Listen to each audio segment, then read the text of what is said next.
Hello everyone, this is Nitpicking Nerd, and this is my review of the third very short track called Worst Contact. And I have extreme mixed feelings on this one because, on the one hand, it's the most disgusting, nasty thing I ever saw from an official Star Trek production. On the other hand, I personally kind of like nasty jokes and nasty humor. For example, when I was a kid, one of my favorite cartoons was Ren and Stimpy, and it often had a lot of nasty, disgusting things, which to me was funny because it was so shocking and outrageous. That's why it was funny. And also, I remember when I watched The Simpsons, I was always waiting for that cartoon inside the cartoon with that cat and mouse killing each other in bloody ways and all of that. That was also a nasty humor inside of the bigger family-friendly cartoon of The Simpsons, but that nasty part of the cartoon inside the cartoon, that was my favorite part, which I was waiting for. And also, I personally made hundreds of Star Trek edits and parodies with a lot of nasty jokes in them and all of that. But I never imagined an official Star Trek production will be doing that kind of stuff. And so part of me does find it funny because it's so outrageous and unexpected. On the other hand, it's kind of sad to see that the official Star Trek has come down to this. And if it was some fan-made cartoon, I would say it's not that bad of a parody, but an official Star Trek production, I know they say it's not canon, which allows them to do whatever they want basically, but it's still kind of strange. So this is both funny and sad at the same time for me. And let's now go to the details. So it's now a TNG episode in the style of the animated show, which is something I always wanted to see. I was saying this even years ago before the Picard show ever was announced. I was saying why not do a TNG cartoon and bring all the actors to do the voices. That way you don't have to worry about data looking strange because it's a cartoon, it doesn't matter, so only the voices matter.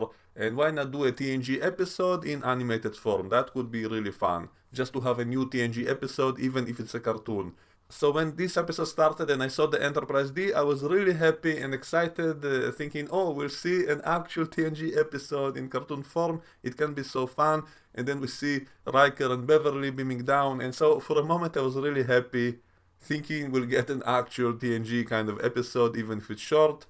And it starts out fine also. So we see these aliens who built their first warp core and they're excited that they'll soon be able to travel the stars. And then the away team from the Enterprise beams down to make first contact. This is similar to the TNG episode First Contact, which had the same scenario.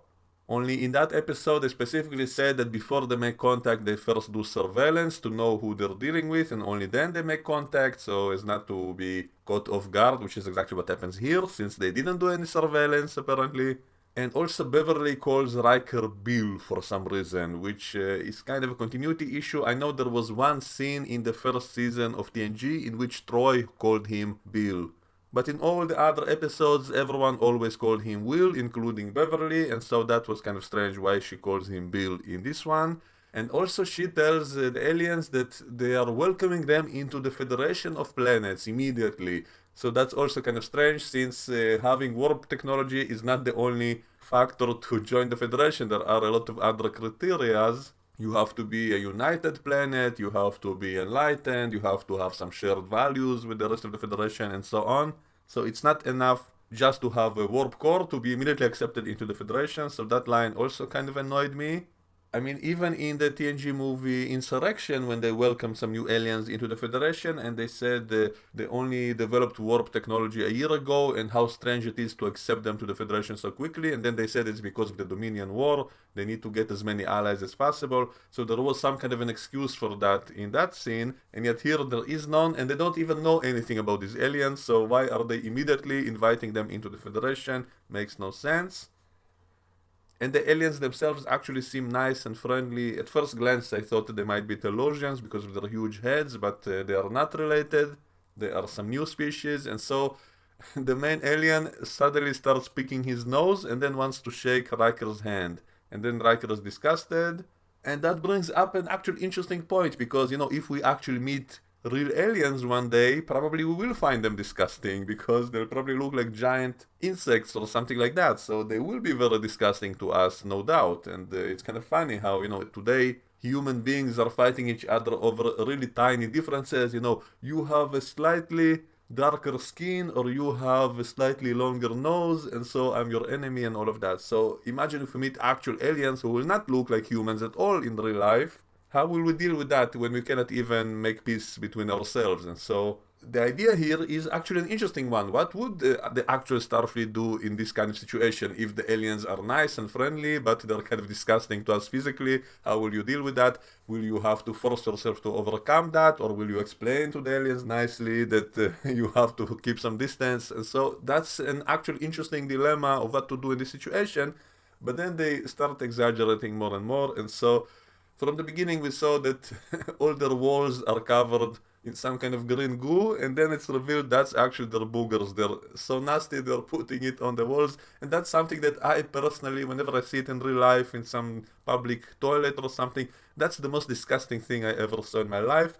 And so this to me was extremely disgusting. It's more disgusting than anything in Ren and Stimpy or South Park or any of those cartoons, which I like. I like outrageous humor and gross and gory humor and all of that, but even to me this was kind of too much. And I immediately kind of almost puked from watching this, and then they're holding those handrails and realizing it's also covered with that stuff, and then they let go, and then they kind of move backwards from the aliens who are super nice. They just want to greet them, but the away team are physically disgusted from this. And so why didn't they do some surveillance before making contact? And since the aliens are nice, then Riker, I think you should shake his hand to make peace, because you know you can wash it afterwards. It's not that big of a deal, for the sake of peace. Or just explain to the alien that we don't shake hands, invent some kind of excuse. But instead they're being very impolite, basically to their face, telling them they're disgusting. The aliens explain that to them boogers are a sacred thing and all of that. It kind of reminds me of that scene in Dune in which they were spitting at each other's faces and saying because to them water is precious, then spitting on someone is actually a sign of respect and all of that. So it reminds me of that. It's kind of strange how these aliens keep wiping their green goo on their outfits, and yet they stay clean all the time. So maybe they should have shown that their robes are green right from the beginning. You know, it is kind of funnier on a second viewing to see that their entire planet looks green from space, and all the walls are in that green stuff. And so it is kind of funnier on second viewing. But their outfits for some reason are totally clean, even though they're wiping their hands on it, and they have no idea what it is to wash their hands and all of that. And then they bring out their national dish, which is leftover fish, which they heat up in the microwave, and we hear the exact same sounds of a microwave like our microwaves today. For some reason, what an amazing coincidence. And then that guy says, "You forgot the sauce," and then he snots all over it, and that's when Riker loses it, and then he tells them to look that way because there are Gorn invaders, and they look away, and then he pulls out a phaser and destroys their warp core, and then tells them, oh, I guess it wasn't ready, and it exploded and all of that. That part kind of reminded me of the episode A Matter of Perspective, in which Riker apparently blew up some guy's science experiment, but it was implied in that episode that it's not what actually happened, that that guy actually tried to kill Riker and accidentally made it blow up. And only in the holodeck simulation they showed as if it was Riker who did it. And yet after this short trek, I'm left to wonder, did Riker actually kill that guy in the TNG episode? Because he does something really similar here. So maybe it's a pattern with him. We also know that he once murdered a clone of himself and Dr. Pulaski with a phaser. So maybe he actually is that way when he thinks he can get away with it. Maybe he does use this phaser in nasty ways. And he also vaporized the woman once because she wanted to kill someone by touching him because she was genetically poisoned against him, something like that. So why didn't Riker simply grab her and put handcuffs on her? Why the need to vaporize her? And so this short trek now brings the question, was Riker always a murdering psychopath who does stuff like this whenever he thinks he can get away with it, since that's what it makes it look like. So now he blows up their warp core simply because he finds them physically disgusting. And then they beam out of there. So I'm kind of wondering, what would Gene Roddenberry think about this? Isn't this the exact opposite of the Star Trek message? I know this is the same kind of humor that I used to do myself, but the whole point of my TNG parody edits was to show kind of an upside down version of TNG in which they're all evil and they're killing people on planets instead of saving them and all of that. That was the humor of it because it was so upside down of reality. And yet here this is an official Star Trek production, even though they say it's not canon. But all the characters are behaving kind of like my recut versions of them were behaving like, which is the opposite of what they should be doing. in the actual Star Trek show. And that's why this is so strange and bizarre to me, because on the one hand, it is kind of funny because it's the kind of humor I usually like, even though it was a little bit too nasty even for me. On the other hand, because this is an official Star Trek production, it makes me really worried and sad that the official Star Trek has come down to this, to making these kind of jokes. Instead of actual stories, why not make an actual short story? To me, that will be more significant and much more interesting and fun if they actually do a new episode of some sort, even if it's a short one, with an actual new story, some science fiction idea, some actual moral dilemma, what would we actually do in such a situation? And so doing just jokes and parodies, even if they are funny, it's still less good than an actual new Star Trek. And so it feels like just self-parody and not taking itself seriously and just spitting on all the ideas and philosophy of Star Trek. If Gene Roddenberry had seen this and was told it's an actual official Star Trek, I'm sure he probably would not have liked it. Because it has the absolute opposite message of what Star Trek should be about. If it was an actual Star Trek story, even with this kind of idea, then they would still be friends with the aliens by the end. Even if they find him disgusting, they will still find a way to coexist and make peaceful contact with them and all of that. Because that's the whole idea of Star Trek. And so what they did in this episode is the absolute opposite of what should be done.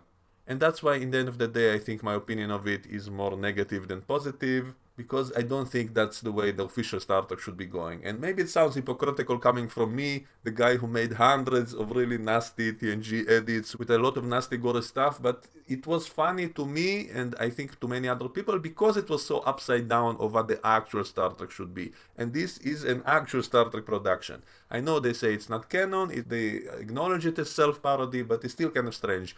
Why not make an actual new Star Trek story at least once in a while? So that's my opinion on it. Let me know what you think and we can discuss all of this in the comments below. And I will see you all next time. Bye bye.